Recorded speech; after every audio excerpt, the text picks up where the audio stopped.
여러분 안녕하십니까? 정격 시사 고성국입니다. 국민의힘과 더불어민주당이 각각 연찬회 의총을 열어서 22대 국회 제1호 당론 법안을 논의하고 또 새 국회에 임하는 각오와 의지를 다졌습니다. 잠시 후에 국민의힘의 당권주자로 거론되고 있는 나경원 의원 직접 만나서 전국 현안에 대한 말씀 좀 들어보겠습니다. 북한이 오물풍선을 또다시 살포했습니다. 그런데 우리 정부가 강력 대응 방침을 밝히자 살포 중단하겠다고 또 갑자기 태도를 바꿨는데요. 전문가와 함께 이 문제도 좀 짚어보겠습니다. 매주 월요일 코너죠. 김영우, 신경민 전 의원과 함께하는 품격 토론도 준비되어 있습니다. 6월 3일 월요일 정격 시사 출발합니다.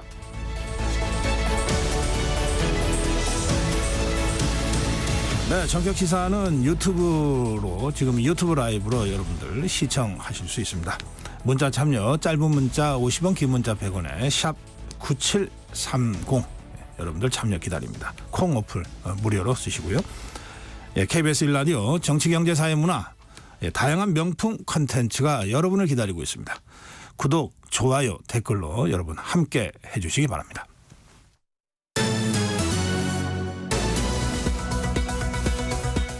네, 뉴스 브리핑입니다. KBS 우정화 기자와 함께하겠습니다. 어서 오세요. 안녕하세요. 네, 주말 사이에 또 오물풍선을 날려보냈는데 어젯밤에 잠정 중단하겠다 이런 발표가 있었죠. 네, 실컷 쏘다가 갑자기 어젯밤에 이 국방성 부상 명의의 담화를 통해서 이 북한이 중단을 하겠다 이렇게 발표를 했습니다. 우리 군이 파악한 바로는 지난 주말에 북한이 오물풍선을 720여 개 지난달 말에 처음 날려보냈을 때보다 3배나 늘려서 이번 주말에 보냈었거든요. 네. 그러다가 돌연 갑자기 중단하겠다 이렇게 선언을 했습니다. 김강일 부상은 이 담화에서 널려진 휴지장들을 주워 담는 노릇이 얼마나 기분이 더럽고 또 많은 공력이 소비되는지 충분히 체험을 시켰다 이렇게 주장을 했습니다. 그러니까 이번 사태가 남한의 일부 단체에서 보냈던 이 대북 전단에 대한 대응 조치다 이렇게 주장을 하고 나선 겁니다. 그러면서 대북 전단이 만약에 재개가 되면 자기들도 또 100배로 돌려주겠다. 다시 한번 이렇게 위협을 하기도 했습니다. 네, 그런데 북한이 어쨌든 갑자기 태도를 바꿨잖아요. 그 이유가 뭘까요? 네, 일단은 여러 해석이 있을 수도 있겠는데요. 일단 어제 대통령실이 우선 이 북한이 감내하기 힘든 조치들을 착수하겠다 이렇게 밝혔습니다. 그러면서 대북 확성기 방송도 배제하지 않는다 이렇게 발표를 했었죠. 네. 과거에 이 확성기, 이 심리전이라고 하는 이 확성기에 북한이 좀 특히 강하게 반발을 했었습니다. 약 9년 전인 2015년 8월에 우리가 이 확성기 방송을 재개를 하니까 이 포를 쏘면서까지 극렬히 반발했던 적이 있습니다. 그래서 이번 이 살포 중단은 이 확성기 재개 방침도 영향이 좀 있었다 이렇게 좀 해석이 나오고 있습니다. 네. 지금 또 싱가포르에서 이 국방장관 회담이 열리고 있죠. 특히 어제 이 한미 국방장관 회담에서 이번 오물풍선이 이 정전협정 위반이다 이런 공동의식도 영향을 좀 끼쳤다 이런 분석도 나옵니다. 네. 북한의 오물풍선 살포와 관련된 자세한 분석은 저희가 3부에서 다시 한번 해드리겠습니다. 자, 다음 소식 갈까요? 한국과 아프리카 정상회의가 내일부터 4일, 5일 이틀간 열리는데 정상회의를 앞두고 아프리카 정상들이 속속 지금 우리나라를 방문하고 있습니다. 윤석열 대통령이 이렇게 방문한 각국 정상들과 양자회담을 주말 동안 열었습니다. 네, 이 탄자니아 또 에티오피아 등 이 각국 대표들과 말씀하신 대로 양자회담을 열어서 이 핵심 광물 자원, 이 핵심이라고 하는 광물 자원들을 안정적으로 공급하기 위한 협력을 강화하기로 했다. 이렇게 좀 뜻을 모았습니다. 윤석열 대통령은 앞서서 AFP와의 서면 인터뷰에선 이번 정상회의를 계기로 이 핵심 광물과 관련해서 이 정보 교류를 포함해서 이 포괄적인 협력 기반을 아프리카 국가들과 마련하겠다. 이렇게 밝혔습니다. 네. 내일부터 이틀간 열리는 이 한 아프리카 정상회의를 주재하는 윤 대통령은 아프리카 48개국 대표 중에서 이 25개국 약 절반에 가까운 25개국 국왕 또 대통령 등과 정상회담을 잇따라 열 예정입니다. 네. 자, 22대 국회가 문은 열었습니다. 그러나 여야는 이 국회 일정 관련해서도 아주 팽팽한 입장 차이를 보이고 있습니다. 더불어민주당은 해병대원 특검법 통과를 계속 촉구하고 나섰고요. 또 국민의힘은 김정숙 여사의 인도 방문 논란과 관련된 문제 제기를 강하게 하고 있습니다. 어떻게 될 것 같습니까? 네, 이 말씀하신 대로 이 양측의 입장차가 지금 워낙 큰 상황입니다. 민주당은 이 해병대원 사건과 관련해서 진실이 드러나고 있다 이렇게 주장을 하면서 특히 이 윤 대통령의 통화 기록이 공개가 됐는데도 이 정부와 여당이 지금 특검법을 거부하고 있다 이렇게 비판했습니다. 그러면서 윤 대통령을 향해선 법의 허점을 뭐 요리조리 잘 피해간다 이러면서 법꾸라지다 이런 표현까지도 썼습니다. 국민의힘도 맞섰습니다. 민주당과 조국혁신당이 이번 국회 1호 법안으로 해병대원 특검법 또 한동훈 특검법을 발의한 것에 대해서 이번 국회가 시작부터 특검 공화국이 됐다 이렇게 비판을 했습니다. 네. 그러면서 문재인 전 대통령의 배우자 이 김정숙 여사의 지난 2018년 인도 타지마할 방문 논란에 대해서 이 진실을 좀 밝히자 이러면서 압박에 나섰습니다. 원구성 협상은 어떻게 되고 있습니까? 네, 뭐 분위기가 좀 이러다 보니까 원구성 협상도 제대로 안 되고 있습니다. 이 그동안 국회는 이 원구성 협상이 잘 안 돼서 좀 자주 지각 개원을 했었죠. 이번에도 좀 그럴 확률이 높아 보입니다. 오는 7일까지가 시한입니다. 이 핵심 상임위를 누가 가져가느냐 여야 입장차가 여전히 분명합니다. 어제도 좀 여야가 만나서 협상을 했는데 결렬이 됐습니다. 민주당은 법사위원장과 운영위원장만큼은 양보를 할 수가 없다면서 시간을 끌면 국회법에 따라서 이 표결을 통해서 18개 상임위를 모두 가져가겠다. 이 독식할 수도 있다라고 하면서 대여 압박 수위를 높이고 있습니다. 네. 국민의힘은 법사위원장은 그동안 원내 2당이 또 운영위원장은 여당이 맡아왔던 국회 관행을 좀 따라야 한다면서 역시나 이 두 곳에 대한 절대사수 이 입장을 유지하고 있는 상황입니다. 네. 자, 미국 선거 얘기 좀 전해드릴게요. 그 성추문 입막음 돈 지급과 관련해서 트럼프 대통령이 자신이 수감되거나 가택연금을 당하게 되면 대중이 받아들이기 어려울 것이다. 이렇게 말을 했다고 전해지고 있는데 무슨 뜻일까요? 네, 이 현지 시간으로 일단 이 발언이 어제 이 폭스뉴스에 출연을 해서 한 발언입니다. 이 트럼프 전 대통령 이른바 이 말씀하신 성추문 입막음 돈과 관련해서 배심원단 유죄 판결을 받았죠. 자신이 만약에 수감되거나 뭐 가택연금이 되면 대중이 받아들이기 어려울 것이다. 말씀하신 대로 이렇게 발언했습니다. 우선의 이 형량 선고 공판은 다음 달 중순에 진행이 되게 됩니다. 뭐 실제 뭐 수감이 되느냐, 이 유죄가 나와서 수감이 되느냐, 아니면 뭐 집행유예까지 뭐 일단 판결은 모두 다 가능한 상황인데요. 네. 지금 미국 언론들은 이 트럼프 전 대통령이 고령인데다가 이 전과가 없는 점 등을 감안하면 뭐 실제 수감까지는 안 될 것이다 이렇게 보는 시각이 일단은 유력합니다. 만약에 뭐 실제로 수감이 되더라도 이 대통령 후보 조건에는 문제가 안 되기 때문에 대선 레이스는 뭐 어떻게든 맞출 수가 있다고 합니다. 옥중 출마가 가능하다 이런 뜻이죠. 네. 그래서 문제는 뭐 일단 레이스는 문제 없이 맞출 수 있는데 그런 문제는 없더라도 지금 여론은 정말 안 좋게 좀 돌아가는 것 같습니다. ABC 뉴스 등이 지난달 31일부터 이틀간 성인 남녀 780여 명을 대상으로 조사를 했더니 응답자의 50%가 트럼프의 이번 유죄 판결에 대해서 옳다 이렇게 대답을 했고 49%는 트럼프 전 대통령이 대선 출마를 포기해야 한다 이렇게 응답을 했습니다. 네. 뭐 지금 이 설문의 결과가 각각 50% 안팎으로 나오다 보니까 이 트럼프를 두고 이 갈라진 미국 여론 또 한 번 지금 확인이 되고 있는 상황입니다. 네.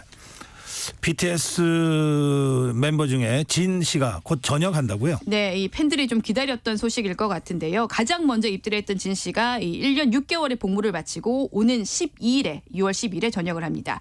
소속사 빅히트 뮤직은 진 씨가 전역 다음 날인 13일부터 공식 활동을 시작한다고 밝혔습니다. 첫 행사가 오래 기다려준 팬들 이 아미를 만나는 자리라고 하는데요. 서울 잠실 종합운동장 일대에서 열리는 2024 이 페스타에 참석해서 팬들을 만나게 됩니다. 네. 특히 이 6월 13일은 방탄소년단의 데뷔일이라고 합니다. 그래서 이 자리가 조금 더 의미 있게 다가오는데요. 진 씨는 지금 마지막 이 육군 5사단 이 신병교육대로 지금 신병교육대 조교로 이 공부를 하고 있습니다. 나머지 멤버들도 지금 전부 국방의 의무를 다하고 있죠. 이 마지막으로 입대한 멤버가 지민 또 정국 씨인데 이들은 2025년 6월 내년 6월에 돌아오게 되는데 그때쯤이면 내년 6월쯤이면 팬들이 기다리는 이 방탄소년단의 완전체가 만들어질 것 같습니다. 네. 기대가 되네요. 네. 그 배달의 민족 측이 그 배달뿐만 아니라 앞으로는 포장 주문의 경우에도 중개 이용료를 받기로 해서 이게 굉장한 논란인 것 같습니다. 네, 이 우한 형제 측 배달의 민족을 운영하는 우한 형제들 측이 지난달 31일에 밝힌 내용입니다. 이게 이번 달부터 이 포장 주문, 그러니까 고객이 직접 가지러 가는 이 포장 주문에 대해서도 이 점주에게 중개 이용료를 받기로 했습니다. 이용료는 6.8%입니다. 지금의 이 배달 이 중개 이용료와 같은데요. 아, 그래요? 예, 그러면 이 기존 점주들에게는 어떻게 되느냐? 지금 이 포장 서비스를 이용하는 점주들은 일단은 내년 3월까지는 이용료를 부과하지 않기로 했습니다. 이 앞서서 우한 형제들은 지난 4월에 이미 이 포장 주문에 대한 수수료 무료 정책을 축소하겠다 이렇게 좀 밝힌 적이 있었는데 이번에 결국 좀 시행이 되는 겁니다. 점주들이 반발이 클 것 같은데요. 네, 당연히 수수료가 부담스러우니까 반발할 수밖에 없는데요. 지금 이 배달 수수료도 좀 부담스러운데 이제는 고객이 직접 와서 가져가는 것까지 뭐 수수료를 받겠다고 하니까 뭐 문 닫으라는 거냐 그래서 비판이 거셉니다. 그래서 일부 점주들은 지금 좀 뭐 묘안을 짜내고 있는데요. 뭐 포장만이라도 뭐 배달의 민족 통하지 않고 손님이 직접 연락을 가게로 전화를 해오면 뭐 서비스를 준다든지 좀 할인을 준다든지 뭐 각각의 뭐 자구책으로 지금 안간힘을 좀 쓰고 있는 상태입니다. 예, 가뜩이나 경제가 어려운데. 네네. 예. 자, 마지막 소식이 될까요? 그 프로야구 한화의 그 후임 감독이 김경문 감독이 선임됐군요. 네, 이 소문이 계속 있었습니다. 김경문 감독이 올 것이다라고 했는데 이 예상대로 이 김경문 전 감독이 하나 이글스의 새 사령탑으로 선임이 됐습니다. 이 하나 구단 측은 김경문 전 이 한국 야구 대표팀 감독과 3년에 계약금 5억 원, 연봉 15억 원 해서 총 20억 원의 계약을 했다고 밝혔습니다. 김경문 이 신임 감독은 오늘 오후에 이 기자회견을 연 뒤에 내일부터 시작될 이 KT와의 원정 경기부터 감독직을 공식적으로 수행합니다. 네, 오늘 여기까지 듣겠습니다. 고맙습니다. 뉴스 브리핑 우정화 기자였습니다. 전격 시사 듣고 계신 지금 시각 7시 32분입니다. 전격 시사 날씨 정보입니다. 오늘 전국에 가끔 구름 많은 가운데 낮부터 밤사이 충청과 남부, 제주도 산지에는 소나기가 내리는 곳이 있겠습니다. 비의 양은 충청과 제주도 산지에 5mm 안팎, 그 밖에 남부지방은 5에서 30mm 정도인데요. 남부지방을 중심으로는 돌풍과 함께 천둥 번개를 동반한 강한 소나기가 오는 곳이 있겠습니다. 특히 짧은 시간 동안 좁은 지역에 강하게 집중될 수 있겠고요. 일부 전라 내륙과 경남 내륙에는 우박이 떨어지는 곳도 있겠습니다. 오늘 소나기만 아니라면 전국에 간간히 구름만 지나면서 활동하기에 무난하겠는데요. 낮에는 볕이 강해서 자외선 차단을 잘해주셔야겠습니다. 현재 기온 서울 18.2도로 어제와 비슷하게 출발하고 있고요. 한낮에는 서울 28도, 대구 26도 등 대부분 25도 안팎의 낮더위가 이어지겠습니다. 반면 동해안 지역은 속초 21도 등 비교적 선선하겠습니다. 지금 서울의 기온은 17.2도입니다. 조하늘입니다. 이어서 이 시각 교통 상황을 KBS 교통정보센터의 정현정 씨가 전해드립니다. 네, 월요일 출근길 정체입니다. 먼저 서울 시내 상황인데요. 동부간선도로 성수분기점 방향으로 성동분기점에서 성수분기점까지는 3차로가 추돌 사고로 막혀 있습니다. 미리 다른 차로로 변경이 필요하겠고요. 경부고속도로 서울 방향은 기흥에서 신갈분기점, 서울요금소 그리고 판교에서 반포까지 이어서 밀리고 있습니다. 반대 부산 쪽입니다. 한남에서 서초, 죽전에서 수원까지 막히고요. 동탄분기점에서 남사부근까지는 11km가량 제속도 못 내고 있습니다. 서해안고속도로 서울 쪽 역시 광명역에서 금천까지 막히고요. 반대 목포 쪽으로는 금천에서 막히다가 순산터널에서는 고장난 승용차가 서 있어서 주의가 필요하겠습니다. KBS 교통정보센터였습니다.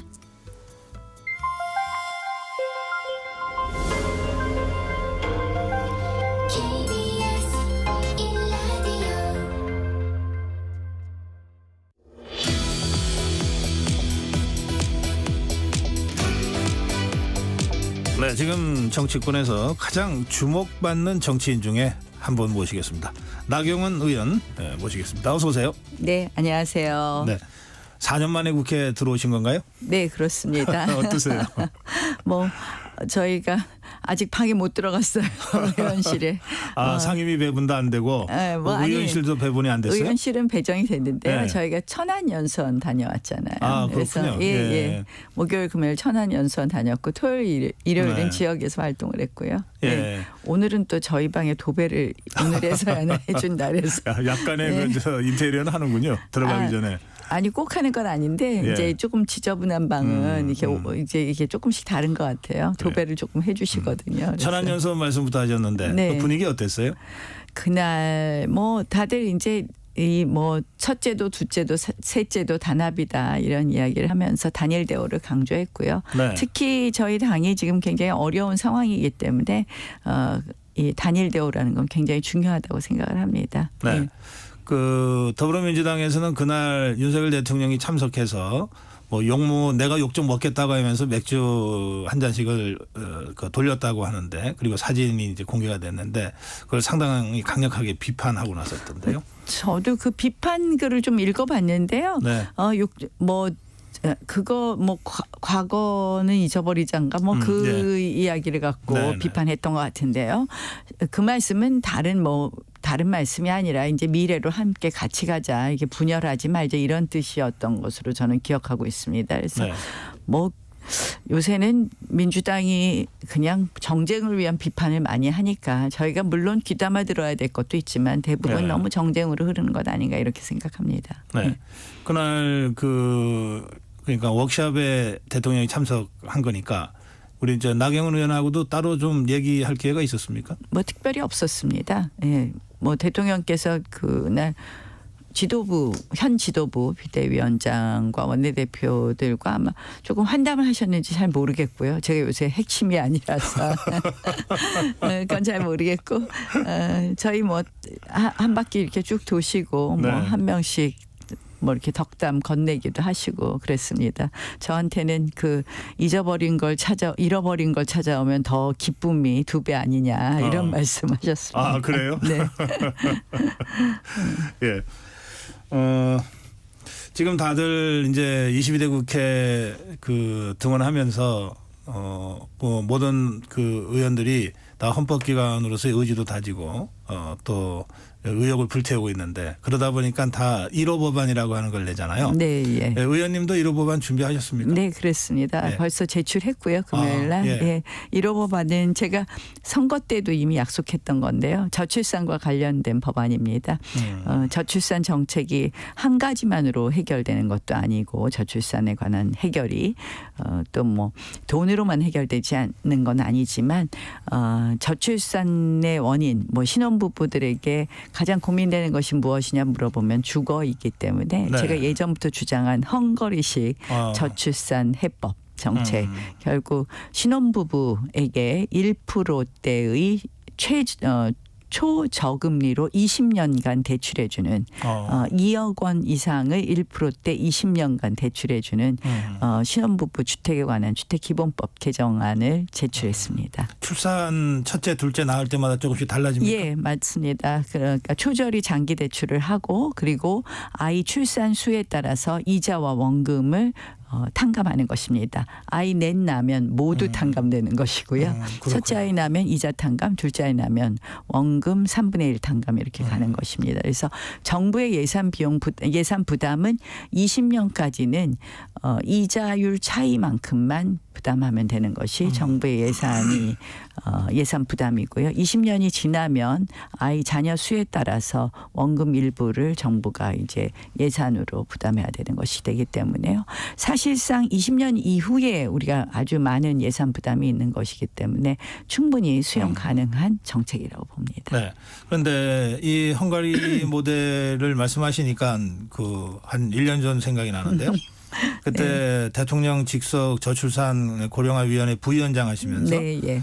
그 전당대회 준비하는 과정에서 이제 헝가리 모델을 얘기했다가 좀 논란이 있었고 결국은 그 부위원장직도 그만두셨는데 네, 예. 그때 그 소신이 이번 제1호 법안으로 네, 그대로 지금 그렇습니다. 관철되고 있다. 예, 그때 국가 정책 기조에 반한다 뭐 이런 표현을 통해서 이제 제가 저출산위원회 부위원장에서 물러나게 된 뭐 표현이 물러나지만 해임되게 된 경위인데요. 예.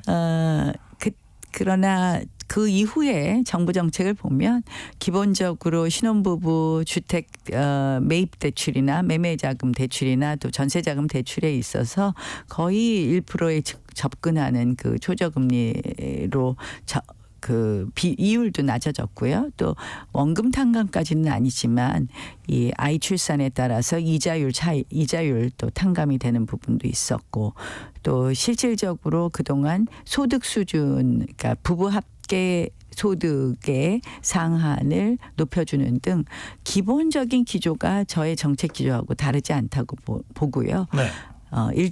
이왕이면 확 체감돼야지 도움이 된다. 그래서 저는 헝가리의 경우에도 실질적으로 상당히 신혼부부 결혼이 늘어났었습니다. 예. 네. 그래서 저는 정책 효과가 그렇군요. 있다. 물론 이거 하나만으로는 안 됩니다. 물론이죠. 그러나 이 저출산을 위한 시리즈 법안의 1호 법안으로 주거 관련된 법안을 제출했습니다. 예. 뭐 이 저출산 대책 관련해서는 여러 수백 개의 그 모델들이 있는데 역시 직접 그 출산 가정의 현금 지원 또는 현금에 준하는 지원을 하는 것이 제일 효과적인 것 같다라고 하는 경험적인 연구들은 많이 나와 있거든요. 네, 그렇습니다. 뭐 돈으로만은 안 되지만 돈 없이 안 된다. 저출산 정책은. 그런데 네. 의원님 이렇게 저출산 문제를 좀 이렇게 뭐라고 표현할까요? 아주 집중적으로 계속 관심을 갖고 계신 이유가 있습니까? 제가 이미 2016년에 국회 저출산 특위 위원장도 지냈었습니다. 네. 그래서 사실 저출산 부분에 대해서는 뭐 저출산 뒤에는 고령화가 따라오는 것이고요. 네. 이 부분에 대해서 오랜 관심을 가졌는데 사실 대한민국 22대 국회가 가장 관심 가져야 될 문제가 저출산 고령화 시대에 대한 대비의 문제고 한 축이 기후에 대한 대응이라고 생각합니다. 네. 기후위기에 대한. 그래서 이 부분에 대해서는 2016년부터 가져왔던 그 관심 또 그때부터 연구했던 많은 정책적인 아이디어를 네.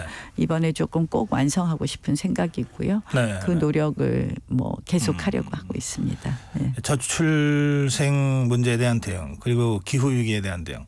그 기후 위기에 대한 대응 때문에 환노위 지망하신 건가요? 제가 환노위 이번에 지망을 했는데요. 두 네. 가지 다입니다. 뭐 기후위기 대응은 사실 환경부뿐만 아니라 산업부도 중요한 역할을 하는데요. 또 저출산 문제에 있어서 제가 조금 전에 주거 문제를 말씀드렸지만 노동 문제 네. 결국 얼마나 유연한 근무를 할 수 있고 아이를 키우면서 여러 가지 이 뭐 재택 근무의 확대라든지 육아휴직의 문제가 있고요. 또 고령화 문제에 있어서는 정년 연장이냐 아니냐 뭐 이런 여러 가지 이 노년의 새로운 일자리 이런 문제까지 굉장히 노동 부분에서도 네. 많이 들여다볼 게 있습니다. 그래서 환노위 갔습니다. 네. 보통 환노위 그러면은 아무래도 좀 야권 쪽에서 네. 좀 우세를 보여왔던 상임위로 평가되잖아요. 예, 예. 그래서 국민의힘이나 보수정당 쪽에서는 웬만하면 환노위 안 가려고 그랬던 걸로 제가 기억하는데. 예, 뭐 이 일종의 환경 이슈나 노동 이슈는 야권의 이슈라고 생각하는 것 자체가 예, 그동안은 좀 그랬어요. 예, 우리가 그동안 발전하지 못하게 된 이 문제에 아하. 있어서 근본적인 개혁을 못 만든 것 아닌가 이렇게 생각을 합니다. 기후변화 이슈 역시 제가 네. 2015년 파리 기후변화 회의 참석부터 시작해서 지속적인 관심을 가졌어요. 요새는 굉장히 기후변화에 대한 대응이요. 이 뭐 생활 기후변화, 생활 환경까지 네. 이르기까지 아주 다양하게 우리가 해야 될 일이 많거든요. 네. 산업적인 측면도 있지만 그래서 좀 재밌게 일을 할 수 있을 것 같습니다. 그렇군요. 예. 그 야권에서는 최근 윤석열 대통령과 김건희 여사에 대한 공세의 수위를 높이고 있습니다. 뭐 아직 일부 몇 사람이긴 합니다만 탄핵 얘기도 공공연하게 하고 있고 그렇지 않습니까? 이 상황을 의원님은 어떻게 보십니까? 뭐 예견된 상황이었고 예견된 수순이라고 하는데 그 정도가 지나치다라고 봅니다. 네. 사실 뭐 야권이 처음부터 끝까지 뭐 모든 특검을 주장하는 것도 사실은 결국 특검 이후에 탄핵을 위한 그런 일종의 뭐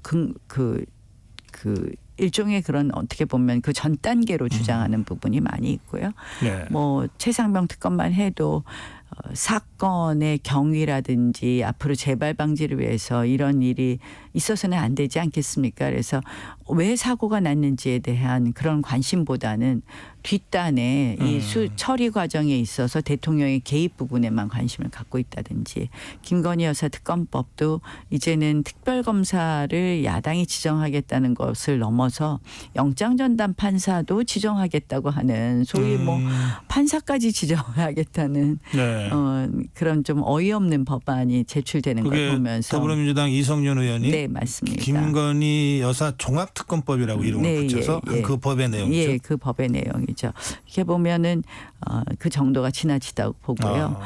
그리고 이제 그걸 탄핵을 이야기를 하는데 저는 사실은 대한민국이 이 탄핵이란 절차를 한 번이라도 가졌다는 점이 참으로 우리가 다시는 있어서는 안 된다는 교훈을 줬다고 생각을 합니다. 그래서 이 야당의 이러한 이 뭐 탄핵을 유도하는 이런 우리의 정쟁에 대해서는 단호하게 대응을 해야 된다 이렇게 생각합니다. 야권이 탄핵을 입버릇처럼 얘기한다 이런 표현도 쓰셨던데요. 네. 그러면서 만약에 그렇게 따지면 김정숙 여사, 뭐 문재인 대통령이야말로 탄핵의 대상이었다 이런 취지의 발언도 하셨습니까? 네, 그렇습니다. 뭐 얼마나 많습니까? 도보다리의 USB는 뭐 어떤 내용이 들었을까부터 시작을 네. 해서 뭐 예컨대 남북관계 이슈를 보면 우리 강제로 이 대한민국으로 들어온 그 북한의 귀순 주민 2사람을 강제 북송한 거. 뭐 제가 이제 남북관계 어제 오물풍선이 있어서 주로 네. 말씀을 드리는데요. 정말 뭐 이런 논리라면 셀 수 없을 만큼 많은 특검거리가 있었겠죠. 근데 야당의 지금 특검의 공세는 지나치다. 네. 결국 이 탄핵이라는 건 헌정질서에 보면요. 헌법에 보면 대통령은 어떻게 돼 있습니까? 내란, 외환의 죄를 짓지 않고는 형사소추를 당할 네. 수 없다. 이렇게 돼 있습니다. 그렇다면 거기에 준해서 탄핵도 그거보다도 더 심한 또는 적어도 그 정도의 죄를 범했을 때 탄핵의 대상이 될 텐데요. 지금 이야기하는 것을 그런 잣대로 들이댈 수 없다는 것은 뭐 자명한 거 아니겠습니까? 그래서 이 야당이 입버릇처럼 하는 이 탄핵에 대해서는 우리가 사실은 민생은 아랑곳 없고 탄핵만 하는 이 야당에 대해서는 좀 네. 우리가 심판해야 되지 않나 이런 생각을 하고요. 지금 문제는 대통령 탄핵뿐만 아니라 뭐 방통위원장 탄핵부터 시작해서 예. 예전에 이미 행안부 장관 탄핵을 해서 얼마나 오랫동안 행안부 장관이 공백 상태로 네, 있었습니까? 직무정지 상태였죠. 예. 직무정지로 인한 공백 상태가 계속되었죠. 근데 요새는 또 이제 그다음 뭐 방통위원장 탄핵부터 여러 가지를 언급하고 있는데요. 방통위원장 탄핵은 또 사실 그다음 보면 언론을 압박하겠다는 것 네. 그런 또 의도가 있거든요. 그래서 지금 야당이 뭐 말은 민생 하지만 결국 22대 국회도 21대 최악의 국회라고 하는 21대 국회보다 더 할 것 아닌가 하는 생각이 들어서 사실은 당선된 이후로 계속 머리도 아프고 어깨가 무겁더라고요. 네. 예, 국민의힘 쪽에서는 그 조국혁신당의 조국 대표가 주장한 임기 단축 개헌 그것도 변형된 탄핵안이다 이렇게 비판하고 나섰더라고요. 네.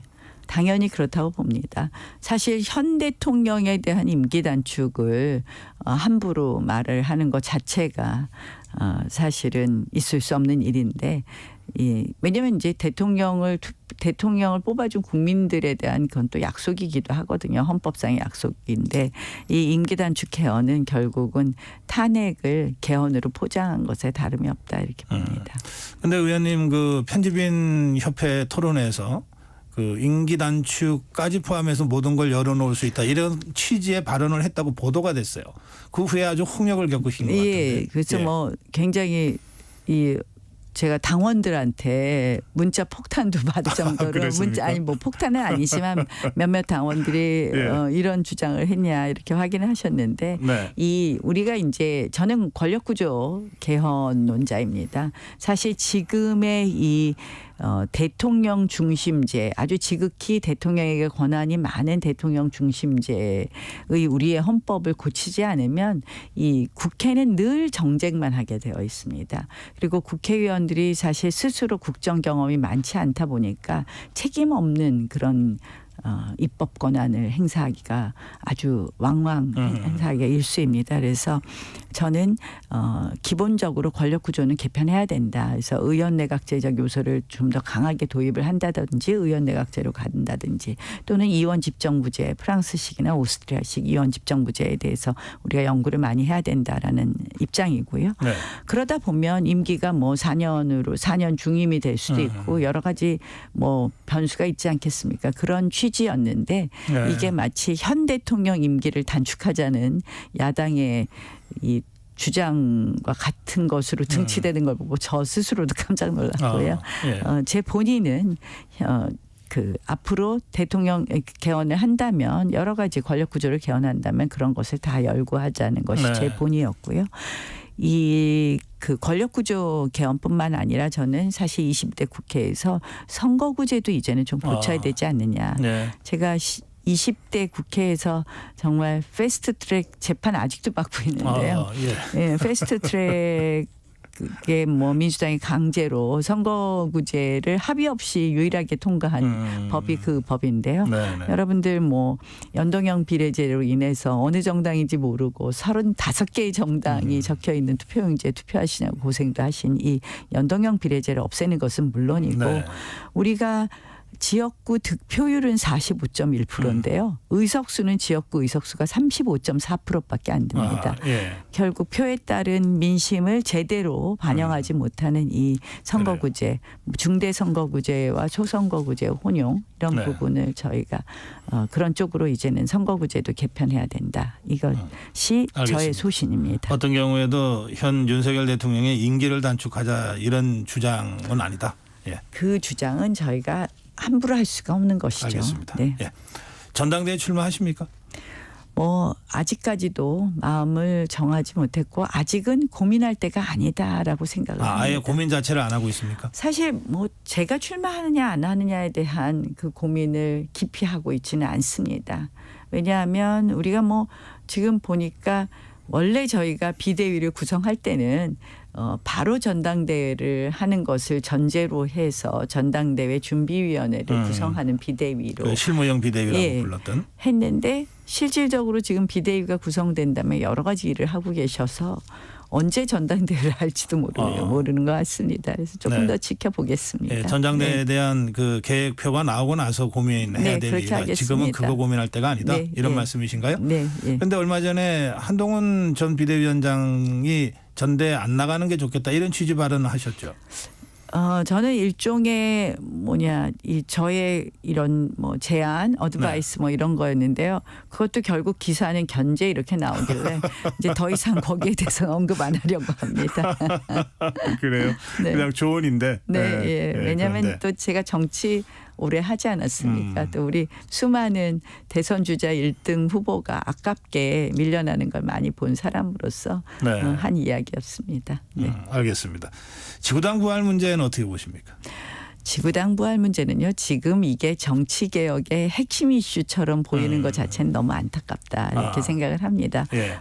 저는 뭐 일단 지구당 문제가 사실상 우리가 핸드폰 지구당 안 된다. 원외당협위원장을 한 사람으로서 이 뭐 음지에 있었던 사실상의 지구당을 양지화 그러니까 음성적인 것을 양성화한다는 의미에서의 지구당 부활에 대해서는 찬성을 하나 역시 이것이 돈 먹는 하마 같은 구조가 되는 지구당 알겠습니다. 부활에 대해서는 우리가 반드시 조심해야 될 부분이 있다. 지구당은 이렇게 없애놓고 생각합니다. 편법으로 다 사실상 운영하고 있는 이거 공식화시키자 이런 예, 취지의 그렇죠. 말씀이군요. 그리고 특히 예. 핸드폰 그래서 사실은 당에서 당무감사 평가할 때요. 네. 핸드폰 지구당이야. 그럼 엄청 감점하거든요. 아, 그래요. 알겠습니다. 예. 원구성 협상이 난항인데 한 말씀 해 주신다면. 저는 이재명 대표 엊그저께 발언을 보고 깜짝 놀랐습니다. 국회는 가장 중요한 게 다수결의 원리가 아니라 합의의 원리입니다. 다수결의 원리로만 국회를 운영한다면 그러면 국회의원 300명씩 뽑을 필요 없고요. 한 서기로도 많은 민주당이 마음대로 하면 됩니다. 우리 당의 역할은 하나도 없습니다. 국회는 어디까지나 많은 민심, 많은 의견들을 잘 조정하는 과정이고요. 그래서 국회에선 가장 중요한 게 합의 정신인데 뭐 법대로라는 이야기를 하면서 본인들 마음대로 하겠다고 합니다. 그래서 알겠습니다. 아주 걱정이 많습니다. 예. 마지막으로 짧게 한 말씀 22대 국회에 임하는 각오 듣겠습니다. 22대 국회는 정말 그 어느 때보다도 중요한 때이다. 왜냐하면 대한민국이 지속 가능하냐 아니냐를 결정하는 아주 중요한 시기에 지금 내몰렸기 때문에 정말 일하는 국회, 국민들을 위해서 우리가 해야 될 것을 하는 국회가 될 수 있도록 저도 최선을 다하겠다는 약속 드리겠습니다. 예, 오늘 말씀 잘 들었습니다. 고맙습니다. 네, 고맙습니다. 네, 국민의힘 나경원 의원과 함께했습니다. 전격 시사 1부 여기서 마치고요. 잠시 후 2부에서는 품격 토론으로 여러분 다시 뵙겠습니다.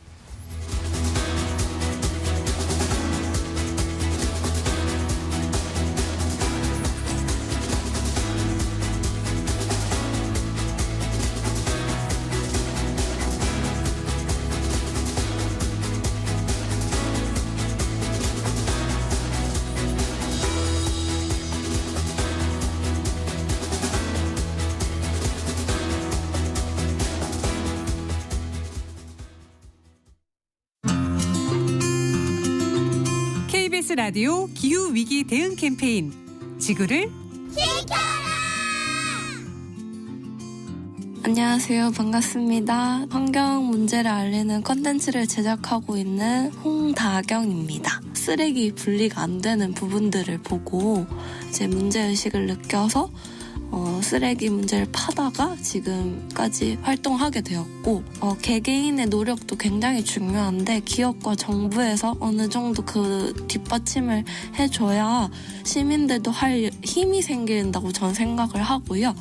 개인이 했을 때 이게 얼만큼의 효과가 있는지에 대해서 데이터로 좀 정부가 뽑아줬으면 좋겠습니다. 왜냐하면 시민들은 숫자에 대해서 굉장히 예민하기 때문에 내가 이렇게 했을 때 이만큼을 온실가스를 감축할 수 있구나를 느끼면은 분명히 하는데 의미를 느껴서 지속 가능하게 할 수 있을 거라고 저는 생각합니다.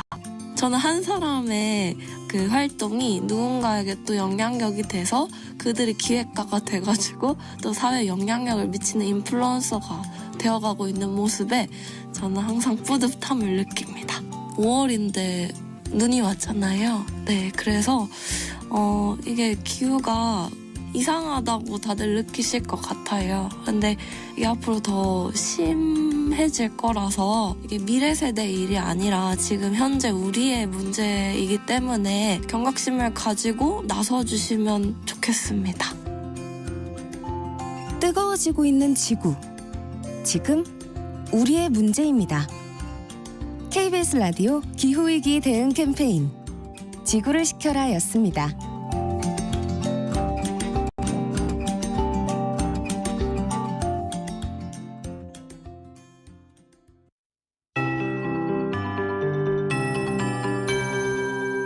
KBS 58분 날씨. 6월의 첫 주가 시작됐습니다. 오늘은 평년 이맘때 수준의 낮더위가 나타나겠습니다. 현재 기온 서울 19도, 광주 16도 선으로 대부분 15도 안팎으로 다소 서늘하게 시작하고 있는데요. 한낮에는 기온이 10도 이상 껑충 오르겠습니다. 낮 기온 광주 29도까지 오르겠고요. 그 밖의 지역도 서울 28도, 대전과 춘천 27도, 대구 26도로 어제와 비슷하거나 조금 높겠습니다. 반면 동해안 지역은 동풍이 불면서 속초와 울진이 21도 등 비교적 선선하겠습니다. 오늘 전국에 가끔 구름 많은 가운데 소나기 예보가 있습니다. 낮부터 밤사이 충청과 남부, 제주도 산지에는 소나기가 내리는 곳이 있겠는데요. 이들 지역에 계신 분들은 우산을 준비하셔야겠습니다. 비의 양은 충청과 제주도 산지에 5mm 안팎, 그 밖에 남부지방은 5에서 30mm 정도로 양이 많지는 않은데요. 남부지방을 중심으로는 돌풍과 함께 천둥, 번개를 동반해서 강한 소나기가 오는 곳이 있겠습니다. 특히 짧은 시간 동안 좁은 지역에 강하게 집중될 수 있고요. 일부 전라 내륙과 경남 내륙에는 우박이 떨어지는 곳도 있겠습니다. 오늘 소나기만 아니라면 전국에 간간히 구름 많겠습니다. 현재 서울의 기온은 18.8도입니다. 조하늘입니다.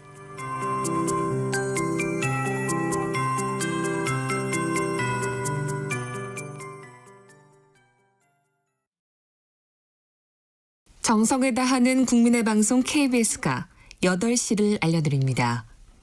AM 711kHz, FM 97.3MHz, KBS 1라디오입니다. HLKA.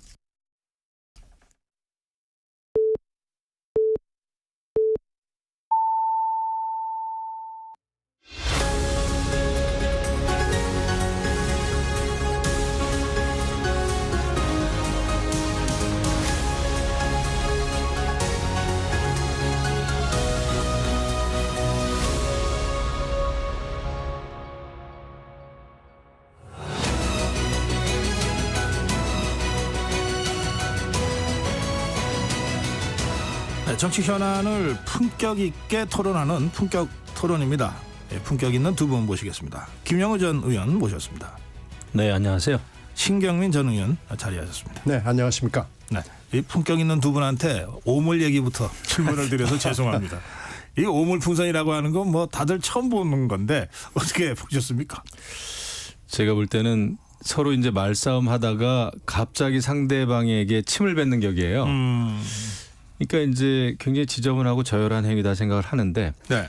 기본적으로 남북 관계는 뭐 정전 관계고 정전 상태고 또 적대적인 관계죠. 그래서 서로 전단을 뿌리면서 각자 체제 선전을 한다든지 상대방을 비방하는 거까지는 사실 저는 이해할 수 있겠다 생각을 하는데 이렇게 오물이 달린 풍선을 날려보내는 거는 정말 좀 저열한 행위다 생각을 하는데 있어서는 안 되죠. 근데 제가 특히 주목하는 것은 그 우리 서해 NLL 쪽에 그 GPS 교란 행위입니다. 네.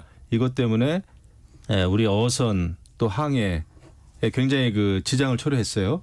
근데 이런 것이 나중에 정말 확대가 돼가지고 만에 하나 우리의 어떤 공항, 인천공항이든 뭐 이런 쪽에다가 GPS 교란 작전에 들어가면 이거는 전면전이거든요. 너무 네. 위험하고 그래서 지금 북한의 움직임에 대해서 면밀히 검토해야 되겠다. 네. 지금 이 한반도 위기감을 고조시키려고 하고 또 우리나라 국론을 분열시키는 거 아니겠습니까? 결과적으로 이게 아마 북한의 또 내부 단속의 문제도 있을 텐데 왜 이렇게 북한이 복합 도발을 하느냐 이런 거에 대해서 그런 어떤 정보 취합이라든지 이런 거 굉장히 잘 해야 되겠다라는 생각을 좀 하고 있어요. 네, 신경민 의원님. 이게 금방 김 의원 말씀대로 뭐 거기에 보탤 건 별로 없고요. 근데 이게 대응이 마땅치가 않습니다. 대응이 이제 고성능 스피커를 다시 재개하고 이게 이제 이번 주에 아마 국무회의에서 그것을 하려면은 이게 이제 9.19 남북 합의 사안이기 때문에 지난번에도 남북한 비행 금지 구역을 해제할 때 국무회의에서 의결을 하고 그 다음에 했거든요. 네. 이게 똑같은 절차를 거쳐서 이게 뭐 다시 재개하는 데는 시간이 별로 오래 걸리지 않기 때문에 금방 될 거예요. 근데 이제 문제는 스피커 방송을 재개하는 거 외에 특별한 대응 태세가 없다는데 이제 남북 관계 한계가 있는 거죠. 근데 제밍 그것을 다시 재개를 하려면은 북한은 저렇게 제밍을 뭐 사부작 할 수 있어요. 근데 이제 이걸 하려면은 공개적으로 하기에는 이게 좀 어려운 겁니다. 이런 거의 전쟁 상황, 준전쟁 상황 비슷하게 되는 거고요. 사실 이 적대적 관계에서 정보전으로 제밍을 하는 경우가 있습니다. 그래서 상대방의 무기를 무력화시키기 위해서 하는 경우는 있습니다. 가령 미중 간에도 갈등이 있을 때 갑자기 중국의 무기가 무력화되는 경우가 있어요. 그게 이제 미중 간의 정보전이거든요. 근데 이걸 서로 알면서도 얘기를 하지 않습니다. 그건 좀 창피한 대목도 있고 그러기 때문에요. 근데 우리의 그 전자전 능력으로 봤을 때는 얼마든지 할 수 있죠. 근데 이제 이것을 하게 되면은 준전시 상황이 되기 때문에 할 수가 없다는데 이제 문제가 있고요. 국제법상의 자위권을 인정하지는 않습니다만은 아주 제한적으로 상호주의하고 비례성의 원칙은 작동을 하거든요. 네. 그러니까 우리가 이제 이 정도를 할 수 있거든요. 그리고 북풍은 사실 겨울에 많이 불고 봄, 여름, 가을에는 그렇게 많이 불지는 않는데 북한이 아마 기류 동향을 잘 보고 있다가 절묘한 타이밍에 보낸 것은 맞는 것 같아요. 근데 우리가 그렇다고 그래서 또 똑같은 일을 해야 되느냐라는 문제가 있고 제밍의 문제는 아까 제가 지적한 그런 문제가 있고 이러기 때문에 우리의 대응이 마땅치 매우 않다. 제한적이다라는 것이 남북한 관계의 현실입니다. 네.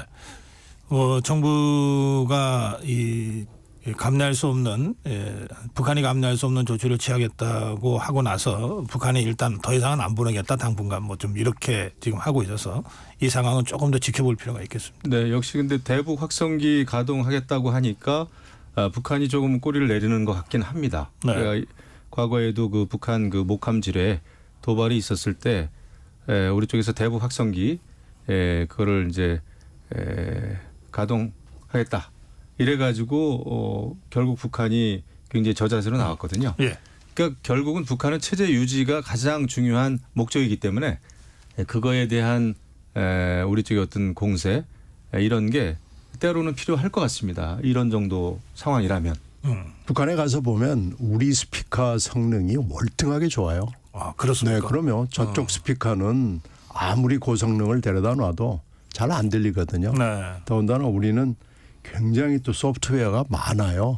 하드웨어도 좋지만 우리 노래가 있잖아요. 네. 그래서 거기 요새 USB나 CD 때문에 굉장히 많은 또 홍보가 돼 있기 때문에 우리는 프로그램이 많습니다. 그리고 성능이 하드웨어가 뭐 압도적으로 우수하기 때문에 이거 굉장히 무서워합니다. 확성기 방송이 상당히 강력한 대응 수단이 될 수 있다. 그러면 두 분 다 같은 말씀이십니다. 자, 다음 이 정치 현안으로 좀 가보겠습니다.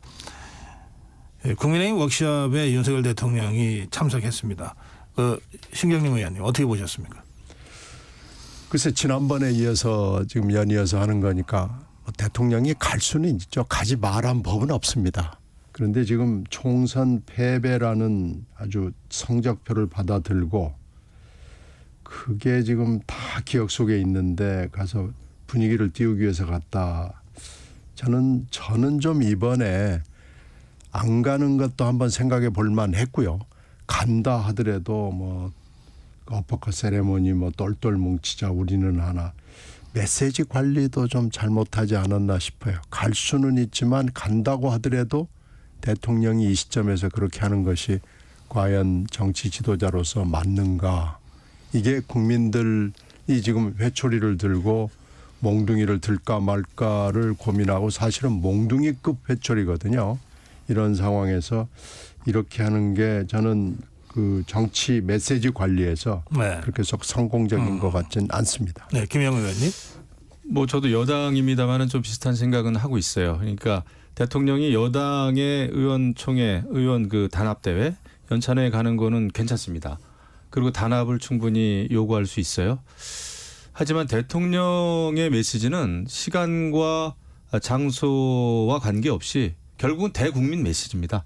어디에 가서 어떤 얘기를 하든 모든 국민들을 향해서 메시지를 내는 거거든요. 그런데 단합을 강조하는 건 충분히 이해할 수 있습니다만은 우리가 왜 단합을 해야 되는지, 왜 지금 국민의힘이 이런 그 평가를 받았고 왜 총선에 패배했고 앞으로 국민의 고통을 덜어드리기 위해서 우리가 이렇게 단합을 해서 이렇게 변화하자라는 것까지 국민들에게 전달이 돼야 되는데 그냥 똘똘 뭉치자, 단합하자라고 하는 거는 일반적인 국민들의 눈높이에서 봤을 때 굉장히 부족했다. 그래서 메시지 관리를 잘 해야 되고 그리고 차라리 이런 거 그냥 뭐 술 마셨다 뭐 했다 이런 게 다 이제 밖으로 공개가 됐는데 결국은 사진도 다 나오고요. 차라리 문을 걸어 잠그고 정말 대한민국의 앞날을 위해서 대통령과 여당 국회의원들이 정말 토론했다라는 뉴스가 나왔다면은 그 다음 주에 대통령 지지율이 2, 3%라도 올라갔겠죠. 그런 면에서 메시지에 더 신경을 좀 써야 되겠다 생각합니다. 네. 그 임명진 위원장의 특강도 있었는데 그 일테면 지금 그 야권에서 범야권에서 그 대통령 탄핵 얘기를 하는 정치인들이 한둘씩 나타나고 있는 상황에서 이거 이대로 가면 위험할 수 있다 이런 그 경각심을 좀 강조하는 임명진 위원장의 특강도 있었다 이렇게 보도가 됐습니다. 그래서 뭐 강력하게 잘 대응해야 된다라고 하는데 그 대응을 어떻게 하자는 건지 저는 잘 모르겠는데요. 그 사실 야당에서 특검을 입에 올리고 하는 거는 굉장히 좀 무리수를 둔 겁니다. 그것 때문에 오히려 지난번에 최상병 그 특검도 제 의결에 실패한 것은 민주당 입장에서 완전히 이것이 정권 퇴진 운동처럼 밀고 갔거든요. 탄핵을 그렇죠. 염두에 두고 얘기하면서 특검을 하니까 그렇죠. 역풍이 불었다. 역풍이 불었죠. 그래서 늘 작용이 있으면 반작용이 있는 게 정치이기 때문에 지금 또 뭐 김건희 여사 특검하자 그러니까 뭐든지 특검을 하겠다고 하고 조국 혁신당에서는 또 무슨 완전히 그 종합 특검을 들고 나왔어요. 그런 법안도 막 발의를 하고 그러는데 그렇게 그거는 정상적인 의정 활동이 아니라 제가 볼 때는 완전히 국회의원이 돼가지고 복수 활동을 하는 것 같아요. 아, 복수? 예, 완전히 자신들이 과거에 받았던 여러 가지 뭐 검찰 수사라든지 이런 거에 대해서 뭐 이성윤 그 조국 혁신당 의원이 그런 격 아닙니까? 또 조국 당 대표도 마찬가지죠. 계속해서 특검 외에는 달리 민생을 해결하겠다고 하는 무슨 정책 제안이나 법안 뭐 발의하는 게 지금 없지 않습니까? 이렇게 봤을 때 22대 국회가 이렇게 비정상적인 복수 활동으로 가면은 결국 여야는 부딪힐 수밖에 없고 민생은 뒷전에 밀릴 수밖에 없다 이런 생각이 듭니다. 의정 활동이 아니라 복수 활동이라고 김영우 의원이 지금 규정하셨는데 신경민 의원님. 복수 혈전에 지금 뭐 특징은 있죠. 그건 뭐 조국 대표는 아예 그걸 공개적으로 얘기하고 있고요. 그러니까 제가 지금 항상 말씀드리는 건 복수열전 좋은데 복수열전도 하고 또 다른 민생에 관련된 국회 활동도 해서 역할 분담을 좀 가지고 국회가 뭐 300명씩이나 되니까 그렇게 하는 게 맞을 거예요. 지금 그것만 계속해서 한다고 그러면 국민들이 아마 쉽게 피로감을 느끼고 실증을 느끼고 이건 뭐냐 그리고 앞으로 또 현안 터지는 데 대해서도 대응하기가 쉽지 않을 거니까 복수열전에만 매진하는 것은 저는 좀 반대입니다. 이걸 좀 다채롭게 할 수 있는 방법을 구사해 주는 것이 맞아 보여요. 예, 조금 전에 우리 김영우 의원 발언 중에 이성윤 의원 그 김건희 여사 종합특검법 발의한 이 조국혁신당이라고 발언하신 것 같은데 더불어민주당 소속이거든요. 아, 전주 지역입니다. 네, 죄송합니다. 네, 그래서 그렇게 저희가 바로 잡겠습니다. 자, 이 복수열전의 측면이 있는데 글로 가서는 아무것도 안 된다. 우리 신경민 의원님도 그런 취지의 말씀을 조금 전에 하셨죠. 자, 그러면 지금 이 상황에서 국민의힘에서 이제 역공을 취하고 있는 것 같아요. 그 김정숙 여사 그 인도 방문과 관련해서. 근데 이제 이 내용이 두 개인데 이제 어제 오늘 보도된 내용을 보면 그 기내 항공식 비용이 뭐 너무 커서 6천만 원?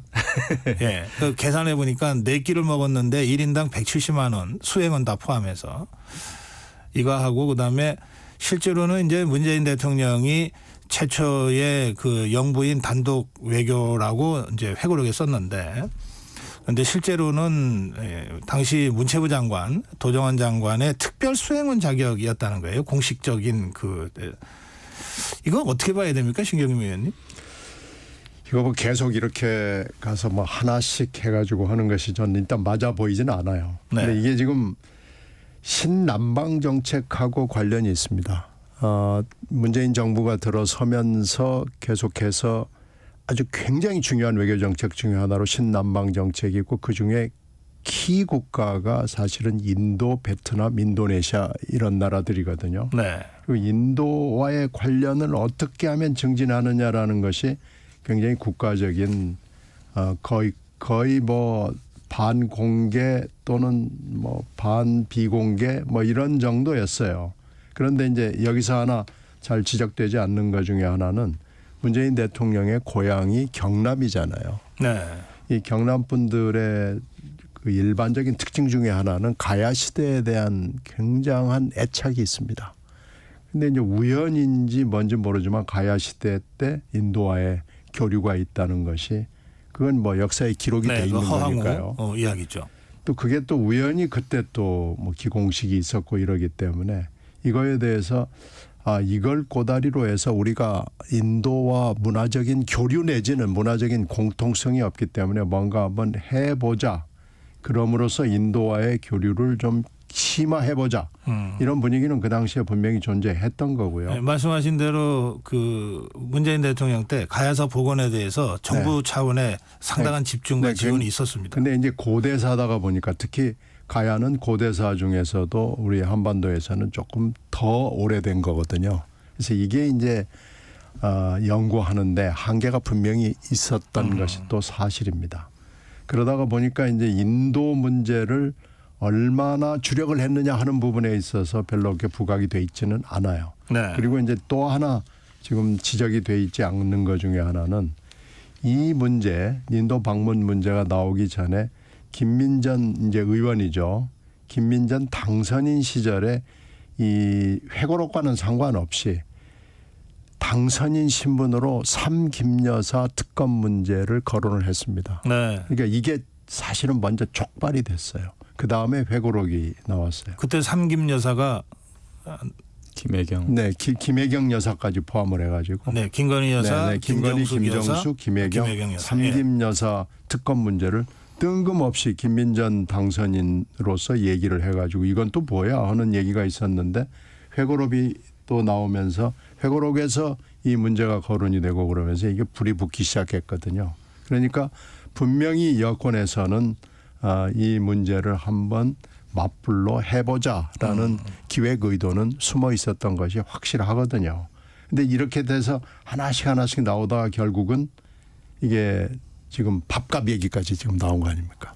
근데 이 밥값은 이것도 뭐 조사를 하면 또 할 수도 있겠지만은 이렇게 되면은 한인도 관계 내지는 인도 정부에 대한 것은 외교적으로 염두에 두고 그게 여권이건 야권이건 일을 진행하는 것이 저는 맞다고 봅니다. 네. 과연 이렇게까지 하는 것이 맞는 것인지는 한번 생각해 보고 일을 하는 것이 저는 맞다고 봅니다. 그래서 이 문제는 좀 뭐 여러 가지 지금 문제들이 막 나오는데 좀 한번 호흡을 가다듬고 여야가 한번 생각을 해 보시는 게 어떠냐라고 제안합니다. 네.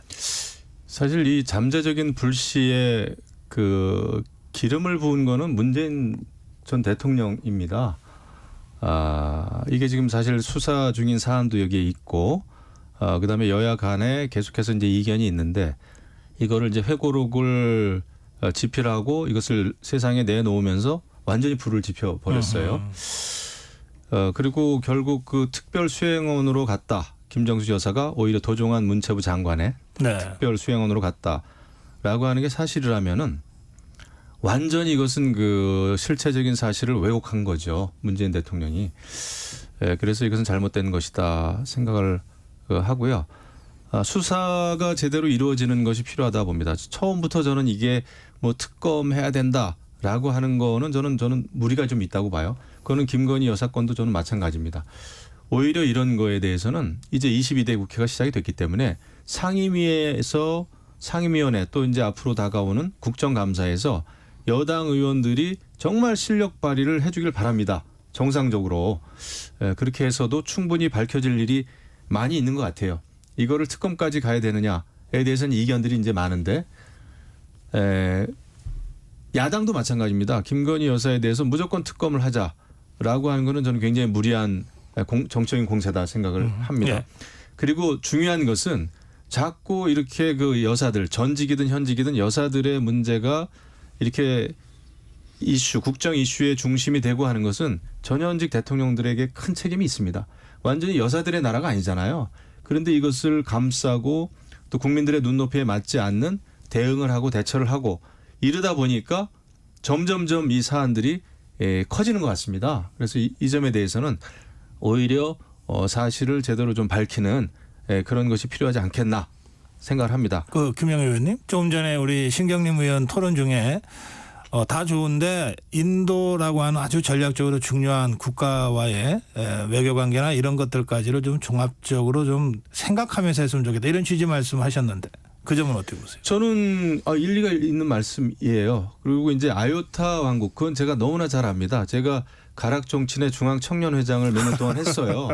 그래서 그러셨어요? 예, 과거 그 DJ 때부터 그 아요타 왕국과 굉장히 우리가 이제 긴밀한 그 관련을 맺고 있고 아마 우리 예산도 일부 지원된 걸로 제가 알고 있습니다. 네. 그런데 이것을 문재인 정부 때 특히 김정수 여사가 그러니까 사실은 도종환 문체부 장관을 초청을 했는데 결국은 나도 가겠다.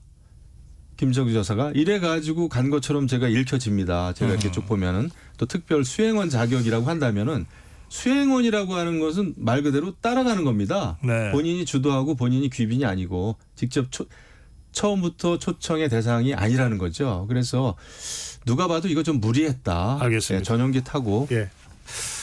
그 품격 있는 두 분한테 또 별로 좀 품격 없는 질문을 드려야 되겠네. 대통령이 300명의 그 22대 국회 당선인들에게 다 축하난을 보냈습니다. 이건 기관이 기관한테 보낸 거라고 보통 해석을 해요. 근데 이걸 또 몇몇 이 국회의원들이 그 또 거부하고 인정샷을 올리고 또 뭐 의원실 밖에 내놓고 뭐 신경민 의원님 이건 어떻게 이게 지금 기관 대 기관이라고 말씀을 하셨죠. 저도 뭐 난 많이 받았는데요. 이게 그냥 오는 거예요. 네, 뭐 특별한 의미도 없고요. 그냥 뭐 청와대 뭐 해가지고 오는 그렇죠. 거기 때문에 대통령실에서 오는 거죠. 그렇게 큰 의미를 두고 이렇게까지 할 필요가 있나 생각은 듭니다. 근데 지금 대통령이 너무 인기가 없고 더군다나 요즘에 이제 재상병권이니 뭐 또 여사들 문제니 뭐 해가지고 그렇게 이제 대응을 한 거 대응도 이해는 돼요.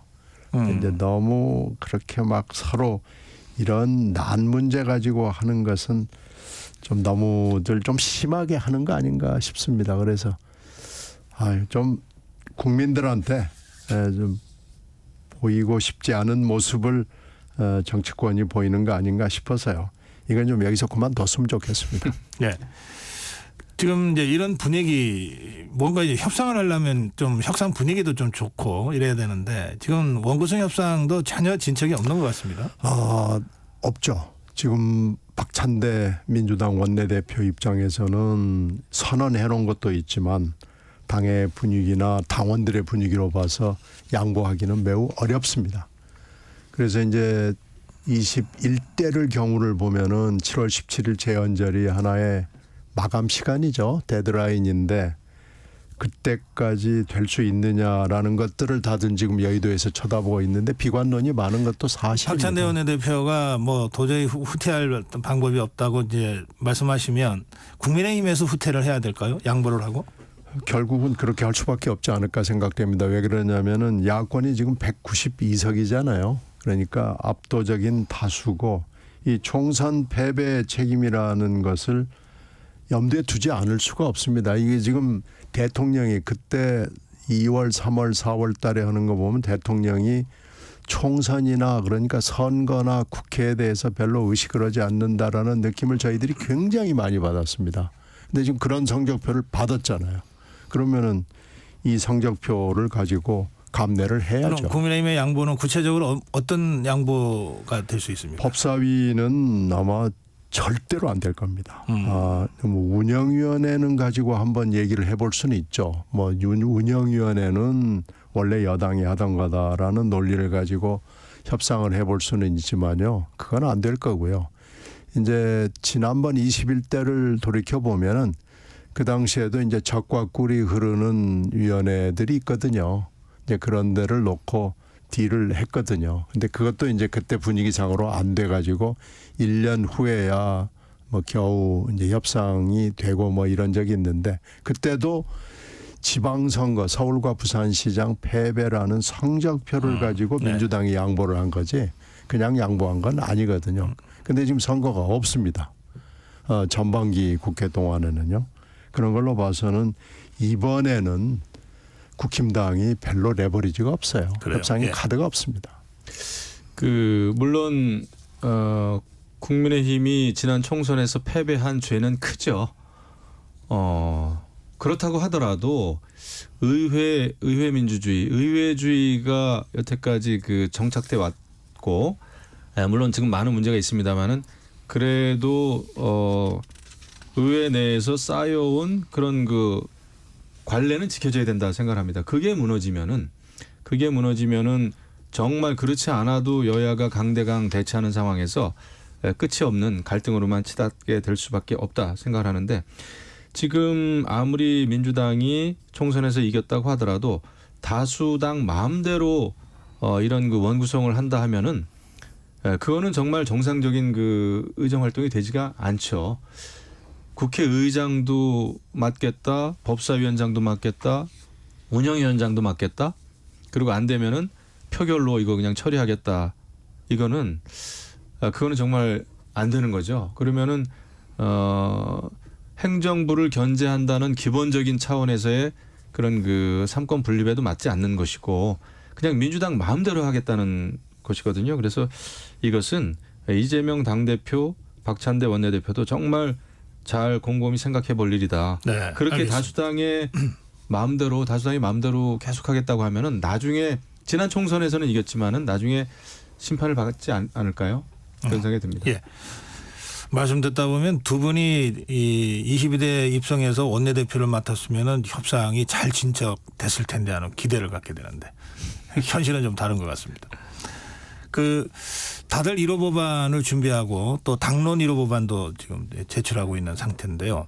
그 주목하는 어떤 1호 법안들이 있습니까? 신경림 의원님. 아무래도 특검이죠.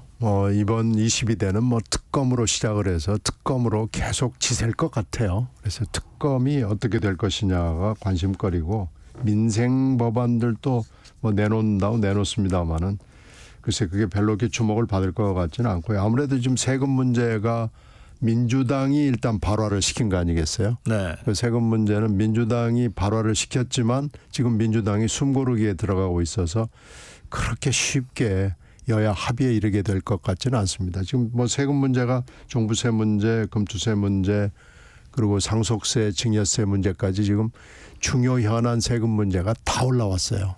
근데 이 부분에 대해서 민주당이 제안을 한 것도 물론 있지만은 이게 지금 여야가 대화가 원만하게 됐더라면 이것도 뭐 여러 가지 진전이 있을 뻔한데 지금 여야가 이렇게 대치 상황으로 가게 되면 이 문제도 그렇게 쉬워 보이지는 않습니다. 이렇게 먼저 불을 지폈다고 했는데 그러니까 어쩌다 지펴진 것 같습니까? 아니면은 나름 좀 전략 구도를 갖고 지핀 것 같습니까? 특히 종부세 문제는 보면은 20대 때부터 그 씨앗이 있었어요.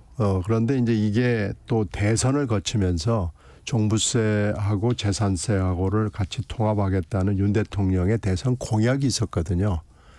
그런데 지금 우연하게도 민주당의 지도부가 수도권 출신 의원들이 굉장히 많습니다. 네. 수도권 출신 의원들은 저도 수도권 의원으로서 저희 재직을 했습니다마는 이 종부세에 대한 압박이 굉장히 많습니다. 지역에서. 네. 예. 그렇기 때문에 지금 민주당 지도부가 거의 대부분이거든요. 수도권 출신이.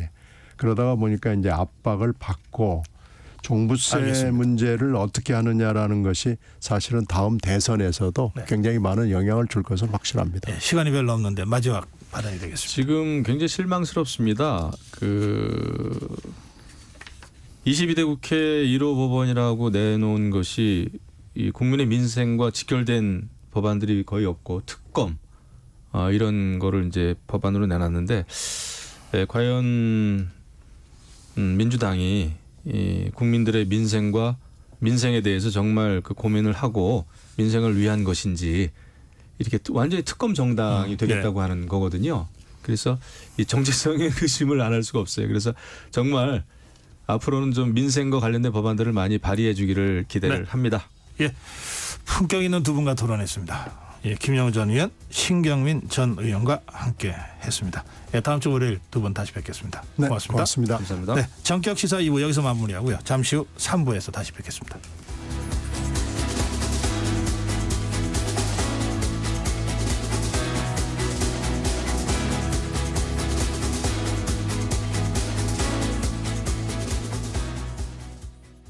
잠시 후 8시 반부터 일부 지역국에서는 해당 지역 방송을 보내드립니다.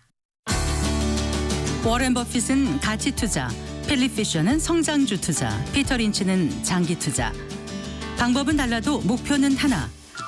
성기영의 경제쇼가 성공의 길로 안내합니다. 깊이 있게, 명쾌하게, 지금 이 시대 경제에 관한 모든 것을 알려드립니다. 평일 오후 4시 5분 성기영의 경제쇼와 함께하십시오.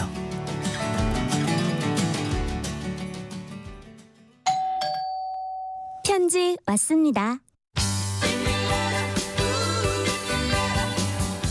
퇴근길 지친 당신에게 힘이 되는 뉴스를 전해드립니다.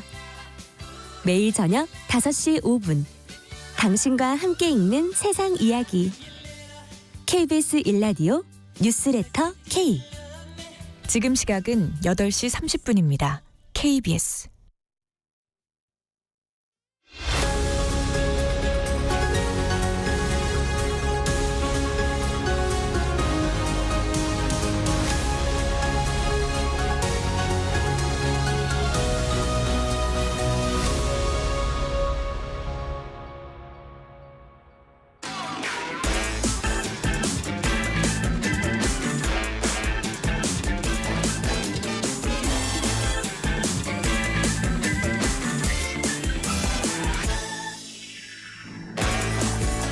네, 이 전국 삼성전자 노동조합, 줄여서 전삼노라고 부릅니다.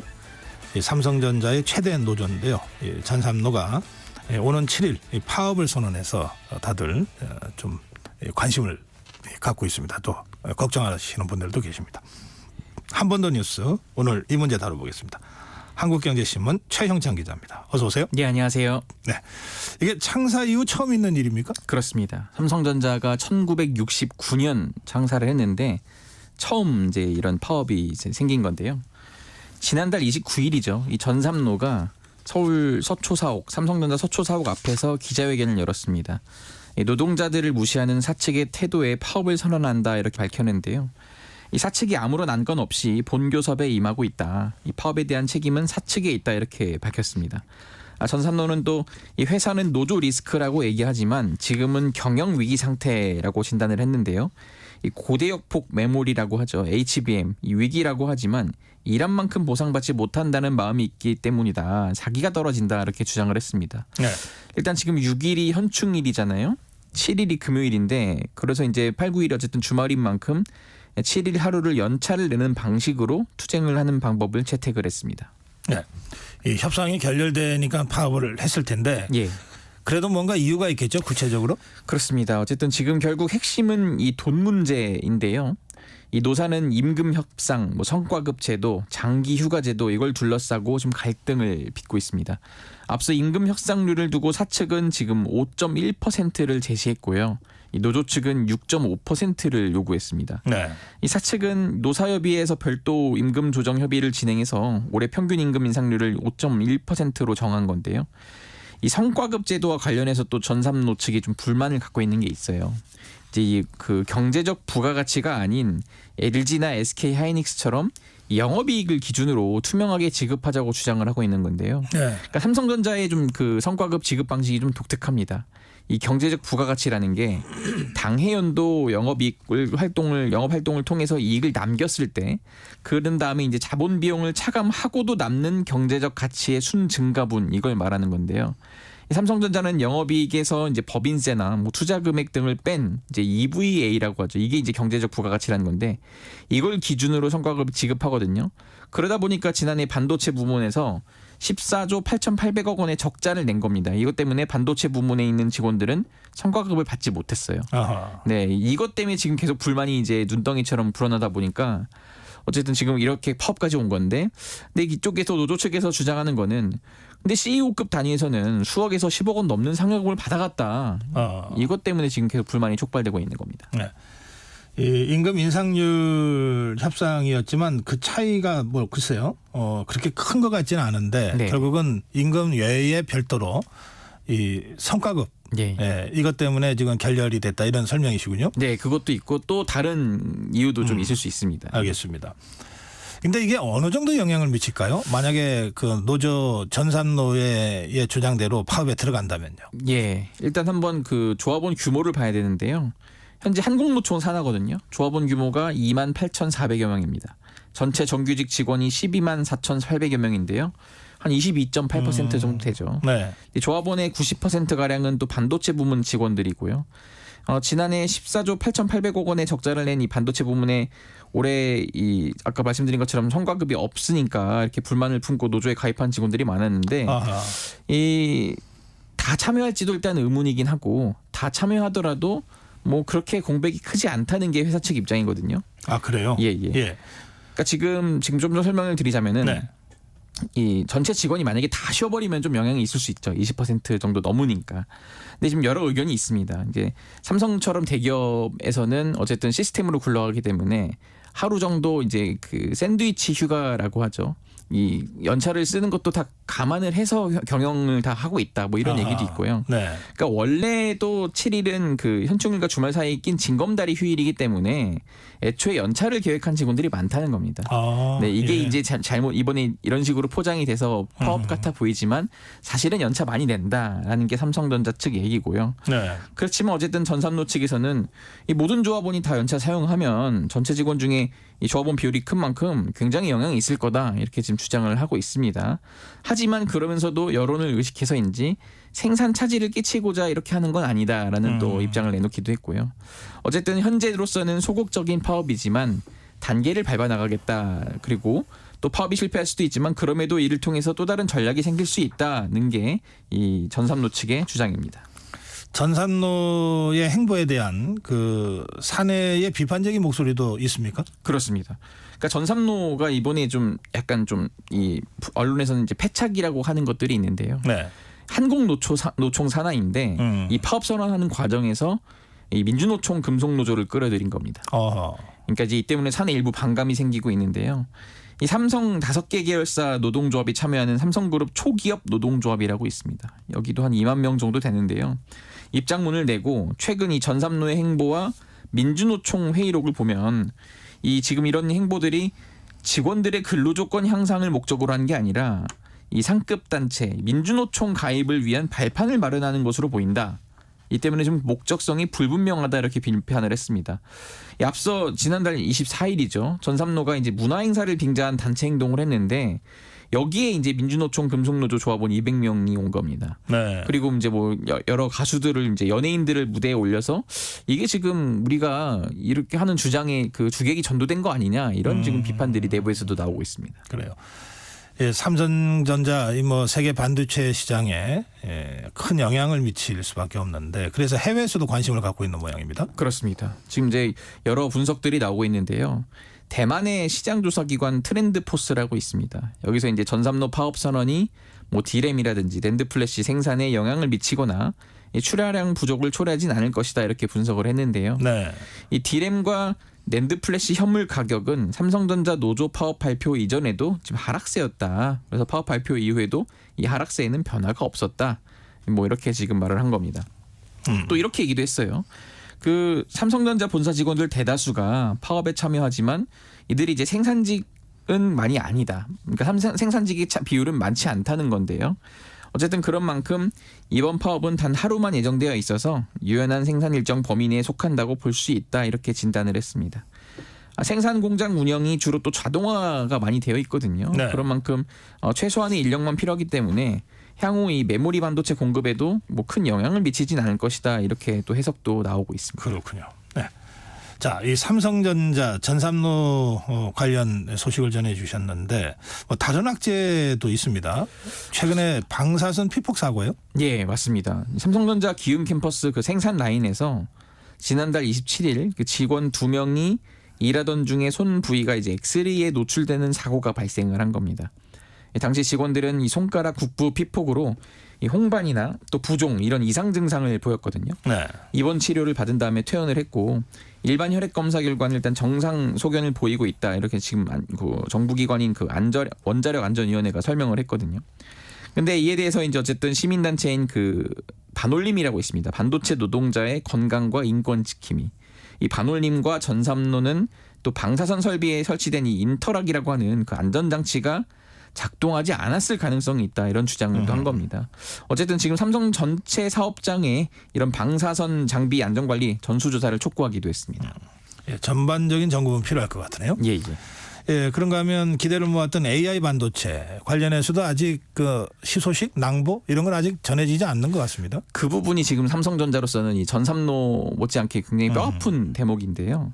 그러니까 요즘 미국 AI 반도체 업계에서는 이 엔비디아라는 회사 광풍이 불고 있습니다. 그럼요. 예. 네, 엔비디아의 이제 그 아까 말씀드렸던 고대역폭 메모리 HBM이라고 하는 거를 누가 납품하느냐가 업계 희비를 지금 가르고 있는데 현재로서는 주도권이 SK 하이닉스에 넘어간 상태예요. 네. 지금 SK 하이닉스가 엔비디아와 손을 잡았기 때문에 어쨌든 지금 삼성전자도 엔비디아와 손을 잡기 위해서 좀 검증을 받기 위해 굉장히 노력을 하고 있는데요.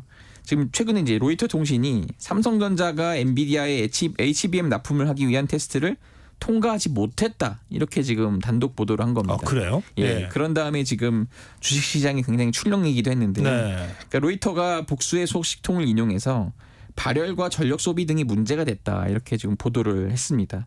근데 다만 삼성전자가 그날 바로 이례적으로 입장문을 내서 적극적으로 반박을 했는데요. 다양한 글로벌 파트너들과 HBM 공급을 위한 테스트를 순조롭게 진행 중이다. 네. 다수 업체와 긴밀하게 협력하고 있다 이렇게 밝혔는데요. 예. 어쨌든 일부에서 제기하는 이런 특정 시점에 뭐 이런 거는 보도에 신중을 기해달라 이런 입장이고요. 그만큼 지금 글로벌 AI 반도체 시장이 전쟁처럼 치열하게 돌아가고 있다는 겁니다. 이런 상황에서 삼성 반도체 반도체 수장을 교체했습니다. 그렇습니다. 전영현 신임 DS 부문장인데 이제 부회장입니다. 사내 게시판에 취임사 올렸습니다. 반도체 사업이 과거와 비교해 매우 어려운 상황을 절감하고 있다. 지금 AI 시대고 우리가 한 번도 겪어보지 못한 미래가 다가오고 있으니까 반면에 새로운 기회가 될 수도 있다. 이렇게 지금 강조를 했습니다. 네, 좀 심기일전했으면 좋겠네요. 네, 한 번 더 뉴스 한국경제신문 최형창 기자였습니다. 고맙습니다. 감사합니다. 네, 전격 시사 지금 시각 8시 41분입니다. 대한민국 중심 채널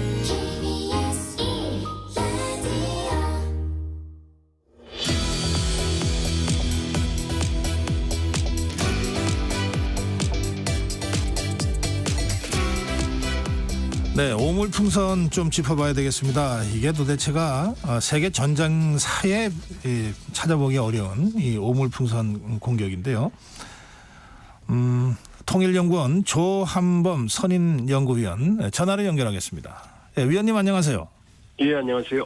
네, 이 위원님은 혹시 오물풍선 이런 거 보신 적 있으세요? 예, 저 현재는 이 북쪽에서 날라온 거는 못 봤고요. 네. 남쪽에서 올라가는 건 뭐 본 적이 있습니다. 아, 그래요? 예, 아니 남쪽에서 오물을 뭐 올려보낸 적이 있습니까? 그러니까 오물이 아니죠. 그건 예. 이제 전단풍선이죠. 아니 그러니까 이제 예. 지금 상황은 뭐냐면 남쪽에서는 이제 주로 전단, 네. 그리고 이제 쌀, 약품, 마스크, 그다음에 이제 달러, 네. 뭐 USB 이런 걸 보내거든요. 여기서는 이건 오물을 보낸 적이 없죠. 북한 주민들한테 정말로 필요한 물건들을 그동안 보내온 거죠. 그렇죠. 근데 이제 문제는 이번에 약간 숨은 그림 중에 하나가 네. 이제 대북 단체들이 보내는 전단 중에 제일 많이 보내는 게 이제 김일성, 김정일, 김정은 가계도예요. 네.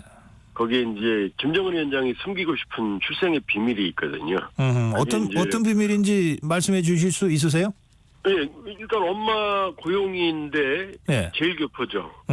근데 이제 제일교포는 우리가 잘 모르는데 북한에서는 뭐 거의 불가촉 천민 취급을 합니다. 하하, 예. 근데 엄마가 제일교포니까 이걸 지금 공개를 못 하거든요. 거기다가 네. 정실 부인도 아니고 거기다 본인은 뭐 백두혈통이라고 그러는데 외할아버지 고영희의 엄마 고경택이 제주도 출신이거든요. 네. 그럼 이제 비아냥거릴 때 북한에서는 한라산 줄기 그러거든요. 아하, 백두산 줄기가 아니고. 네. 그러니까 가계도를 보냈는데 김여정 부부장이 자기 할아버지, 아버지, 자기들 사진 들어있는 건 이제 그걸 오물이라고 표현한 거죠. 아하, 예. 그리고 이제 오물로 답을 한 거죠. 지금 말씀하신 그 대북 전단에 나오는 이런 내용은 다 팩트죠? 다 팩트입니다. 예. 예. 예. 어쨌든 그런 어떤 그 출생의 비밀까지 담겨 있는 대북 전단에 대해서 북한이 북한식으로 대응한 것이 이번에 오물풍선이다. 이런 말씀이시네요. 그렇죠. 예, 예. 모두 몇 개 정도 내려왔습니까? 지금 이제 수거한 게 확인된 게 이제 1차 때 28일 때 보낸 게 260개. 그다음에 신고한 건 좀 더 많고요. 네. 그리고 이제 2차 보낸 게 이제 720개, 신고한 건 좀 더 많고 합치면 1000여 개 되는데 네. 보통 이제 이런 풍선이 산에 떨어지거나 레이더에 잘 안 잡힙니다. 그다음에 이제 북한 지역에서 떨어진 것들 그래서 보통 최대 이 확인된 거 곱하기 한 4, 5 하거든요. 네. 그러니까 한 1000여 개니까 한 4, 5천 개 보냈다는 추산인데 마침 북한 국방성 이제 부상이 자기들이 3,500개 보냈다고 자백을 했어요. 네. 그러니까 우리 쪽에서 확인된 건 한 1000여 개. 그다음에 야산에 떨어지거나 이렇게 한 것도 아마 한 수천 개, 2, 3천 개 더 있을 겁니다. 예. 이게 이제 그 무동력이잖아요.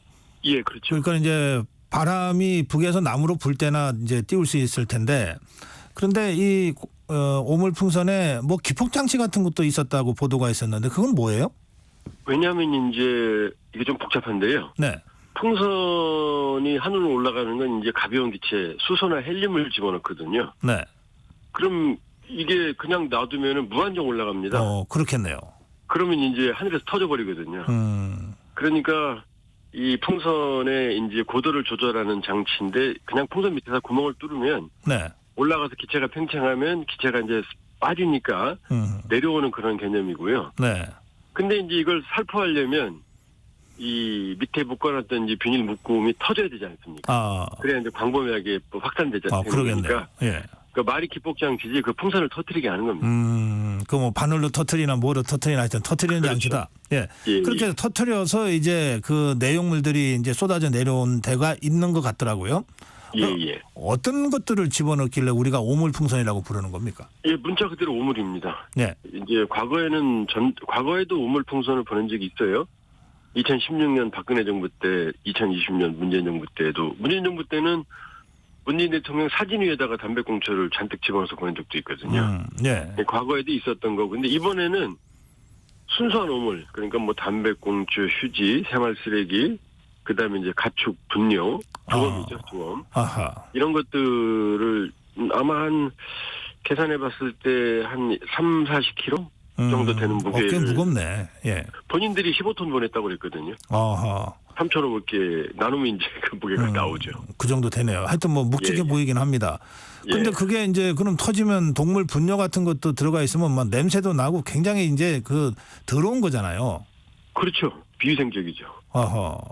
그런 것들이 뭐 이를테면 차에 떨어질 수도 있고 집에 떨어질 수도 있고. 일단 차에 떨어져서 유리창이 파손된 사례 이번 보고됐고요. 네.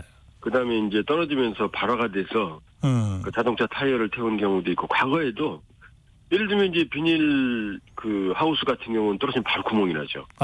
예. 인명 피해는 뭐 지금까지는 없었고요. 현재까지. 다만 과거에도 차량이나 지붕 같은 걸 파손시킨 사례는 있어요. 그러니까 이게 뭐 아주 급속히 떨어지는 건 아니니까요. 네. 그러니까 사람들이 보고 있으면은 피할 수는 있어요. 근데 이제 차는 주차시켜 놓으면 집이나 피할 수가 없으니까 예. 그 피해를 이제 피해갈 수는 없는데 따라서 이게 뭐 갑자기 떨어지는 거. 근데 이제 예를 들면 풍선이 잘못돼서 하늘에서 터져버려서 그럼 무게가 40kg가 떨어지면은 그럼 직각으로 떨어지면 위험하죠. 위험할 수도 있겠네요. 예. 예. 이게 지금은 이제 뭐 동물 분뇨 포함해서 담배꽁초, 뭐 휴지 이런 오물인데 여기에 생화학 약품 같은 거를 넣을 수도 있는 거 아니에요? 이제 그런 말씀들을 많이 하시는데요. 네. 거기다 또 뭐 북한은 세계 최대의 생화학 보유국이고 그건 전쟁 행위입니다. 네. 만일에 그러면은 뭐 원점 타격하고 바로 교전으로 들어가야 되는 거죠. 왜냐하면 수많은 인명이 살상되는 거거든요. 네, 기술적으로 거기다 넣어서 보낼 수는 있어요? 얼마든지 가능하죠. 문제는 그러면 우리도 보낼 수 있거든요. 네. 그러니까 그거는 뭐 우리가 주의는 해야 되지만 네. 뭐 우리가 뭐 구멍이 뚫렸다 뭐 그렇게 걱정하실 건 아니고요. 그거는 예. 뭐 바로 그거는 뭐 정말로 국제사회가 가장 심각하게 금지하는 거니까 그런 행위를 한다면 중국 러시아도 못 도와줍니다. 그 우리 군이 처음에 이거를 이제 그 경보 발령도 하면서 격추할 수는 있지만 여러 가지 상하정을 감안해서 격추 안 하고 지금 계속 추적하고 있다 이렇게 발표한 적이 있거든요. 예. 그건 이유가 뭡니까? 그거 잘하고 있는 겁니다. 예. 왜냐하면 이제 격추하면 네. 하늘에서 터지면 더 광범위한 지역에 뿌려지죠. 첫 번째. 그러겠죠. 예. 두 번째, 총알이 북쪽으로 날아가면은 이제 북측이 5인 사격으로 교전이 벌어질 수가 있고요. 네. 그리고 세 번째는 이 총알이 남쪽에도 떨어지거든요. 그러면 이게 남쪽에 떨어지면 인명이 살상되거나 재산 피해가 나거든요. 네. 그러니까는 전 그건 쏘는 건 그건 전혀 방안이 아니고요. 네. 예를 들면 폭발물이 들었다 그러면은 뭐 그건 격추시켜야죠. 그렇기 때문에 지금은 안전하게 떨어지는 걸 보고 있다가 뭐 야산에 떨어지는 건 어쩔 수 없지만 식별되는 것들은 민가 쪽에 오는 것들은 다 식별이 되거든요. 네.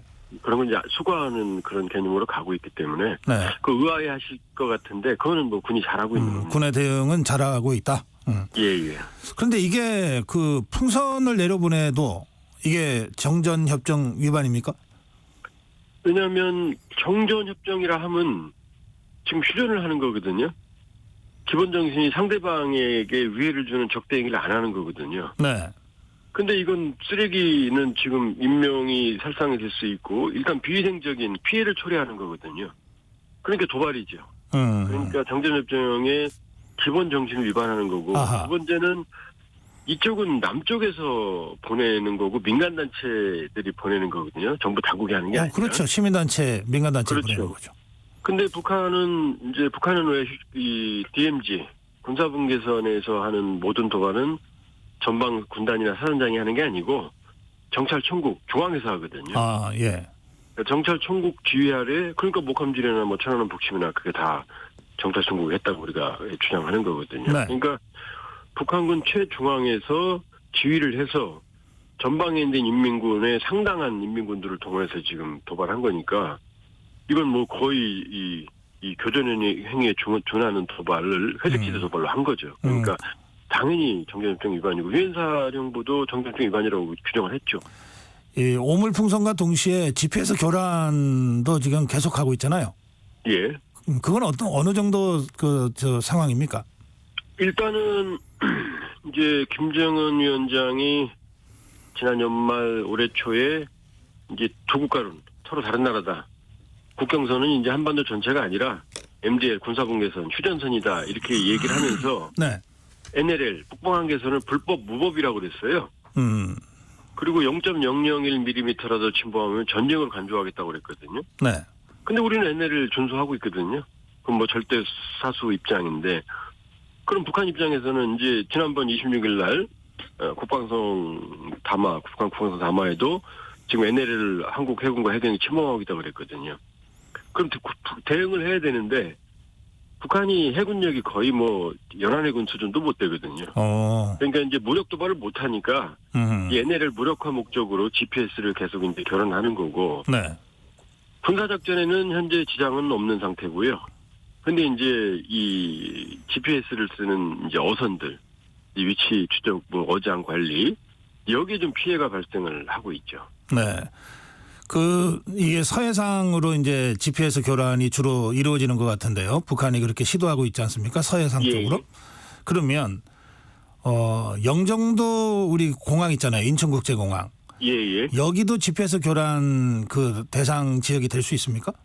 일단은 만일 이제 전파가 강하면 네. 항공기가 아주 민감하니까요. 네. 항공기도 GPS를 사용을 하니까. 네. 그러니까 이론적으로는 이제 피해가 발생할 수 있는데 현재까지는 뭐 오히려 풍선이 와서 이제 항공기에 지장을 주는 이런 상황이고요. 아, 풍선이 와도 이륙하거나 착륙하는 항공기에 부딪히면 그것도 대형 사고가 될 수 있겠네요. 대형 사고가 되죠. 그거는 정말로 위험하죠.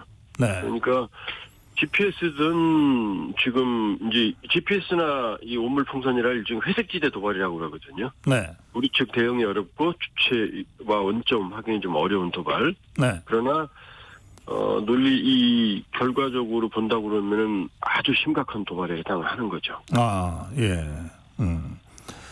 이게 저 인천국제공항은 세계적으로 평가받고 있는 이제 허브 공항인데 그게 뭐 정말 수백 수천 대 항공기가 이착륙을 하잖아요. 예. 그런데 이 지역까지 포함되어 있는 서해상에서 뭐 풍선이 됐건 뭐 GPS가 됐건 이런 도발이 계속된다면 예. 우리 정부나 군 당국에서 그냥 있을 수는 없는 것 아닌가요? 이제 NSC 어제죠. NSC에서 북한이 감내하기 힘든 조치, 그 심리전이거든요. 네. 그러니까 북한이 제일 두려워하는 게 확성기 방송입니다. 네. 왜냐면은 우리 저쪽은 뭐 전력이나 장비가 없기 때문에 뭐 목이 앵앵거리는 수준이라고 그러면은 우리 장비는 뭐 북한 내륙 밤엔 20-30km까지 아래까지 소리가 들어가거든요. 똑똑히 들립니다. 북쪽으로 20-30km면은 북한의 어디까지 간다는 뜻입니까? 이론적으로는 개성 근처까지도 가죠. 개성 근처까지. 예. 그 문제는 전방에 있는 부대들이거든요. 네. 전방에 있는 부대들이 확성기 방송을 이제 틀어놓게 되면은 이게 확성기가 무슨 의미가 있나 이럴 분도 계실 텐데요. 예를 들면 우리 그 아나운서가 방송에서 이제 기상 방송, 예를 들면 내일 날씨 같은 걸 방송을 계속 해주잖아요. 네. 그럼 뭐 내일 비 옵니다 그러면은 다음날 보면 북한군 예를 들면 우산 갖고 나옵니다. 그러니까 이게 무의식 중에 상당한 영향을 주고. 그러겠네요. 북한은 숨길 게 많거든요. 예를 들면 김정은 위원장 엄마가 고영인데 제일교포다. 이 얘기만 계속 반복적으로 해도 처음에는 넘어가다가 나중에는 그 회의를 갖게 되죠. 그러니까 북한이 원하는 게 이번에 선을 넘었어요. 네. 그리고 실수한 게 1차 보낸 거는 뭐 우리 정부가 인내할 수 있는데 그다음에 김여정 부부장이 앞으로 보내면 대응하겠다 그래놓고 바로 또 더 많이 보냈거든요. 네. 아마 그거는 샹그릴라 대화에서 신원식 국방부 장관이 북한을 아주 저급한 국가라고 이제 주장을 강한 발언을 했거든요. 네. 그러니까 아마 거기에서 아마 분노 조절 장애가 안 됐던 것 같아요. 그래서 지금 NSC에서 우리 심리전 방송 이제 할 것 같은 이제 북한이 감내하기 조치 하겠다 그러니까 네. 바로 몇 시간 만에 북한 김광일 국방성 부상이 이제 안 보낸다 이렇게 얘기했거든요. 그러면 이제 일단 중단하겠다. 그러면 북한이 안 보낸다고 했으면은 우리 대북 확성기 방송은 준비했다가도 안 해야 됩니까? 아니면 계속 해야 됩니까? 제가 보기에는 지금은 준비만 해야죠. 그러다가 이제 다시 북한이 도발하면 그때 하면 되는 거지. 네. 이번 두 차례를 가지고 바로 보복 차원에서 하는 건 제가 보기에는 조금 자제할 필요가 있고요. 북한도 심지어 방송 두려워하니까요. 근데 일단 이제 문제는 우리 위협이 통했다고 보시는 거군요. 예, 근데 이제 문제는 이제 일단은 북한이 선을 넘은 거고요. 본인들도 후회할 거고요. 네. 근데 문제는 뭐냐면 앞으로 대북 단체들이 보내면 이제 대응 몇십 배, 몇백 배로 보복하겠다 이랬거든요. 네. 근데 대북 단체들이 또 보낼 거거든요. 그러니까 아마 수순은 심리전 수순으로 가게 될 가능성이 높습니다. 예, 여기까지 듣겠습니다. 고맙습니다. 예, 고맙습니다. 네, 통일연구원 조한범 선임 연구위원이었습니다. 예, 2월 3일 월요일 보내드린 전격 시사 오늘은 여기서 마무리하겠습니다. 저는 고성국이었습니다. 내일 아침 7시 20분 여러분 다시 뵙겠습니다. 고맙습니다.